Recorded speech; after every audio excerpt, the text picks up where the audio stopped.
Well, pharma as a sector will definitely be in focus with large cap, with news flow around the large cap space with the likes of Dr.Reddy's, Cipla as well as Lupin. We dissect, both three of these companies into different ways, just a little later. Let's start with Dr.Reddy's first. Now, an important cancer drug, which they had challenged a patent for, they have finally managed to settle it.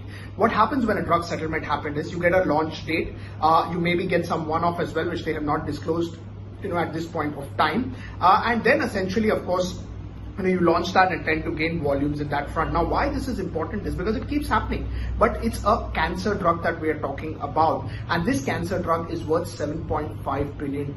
That's how the size of this drug is. Now, Natco, which is another Indian pharma company, has already got an approval for this, but the street was anticipating that there will be more players coming in. What happens for Dr.Reddy's is that, the street was not factoring in that they will be able to get this particular, settlement done. If and when they get it, the street factors in the numbers, and that's why you've got upgrades coming in. The likes of Credit Suisse has gone ahead and upgraded their target price to 5,700. BofA Securities has upgraded their target price beyond 5,500, factoring in this particular drug starting FY23. Of course, there will be more elements to this, but chances of launch or certainty towards the launch in FY23 now increases for Dr.Reddy's. Of course, the full potential of this drug will be visible in FY24, and that is something which the street will now start to price in.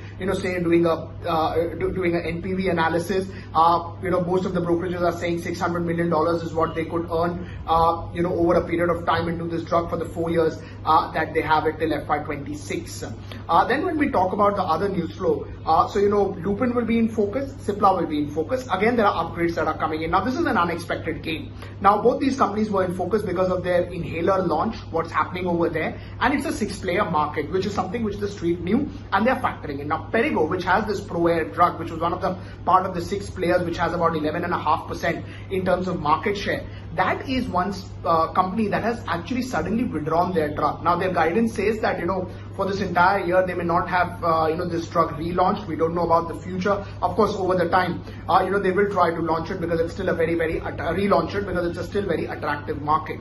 But what this means in the near term is that Cipla, which has about 10% market share, they launched this similar inhaler back in April 2020. Lupin is just about to launch it in the month of September. They have recently got an approval for ProAir. So both these companies in the near term will gain market share because the market size doesn't come down, but players come down.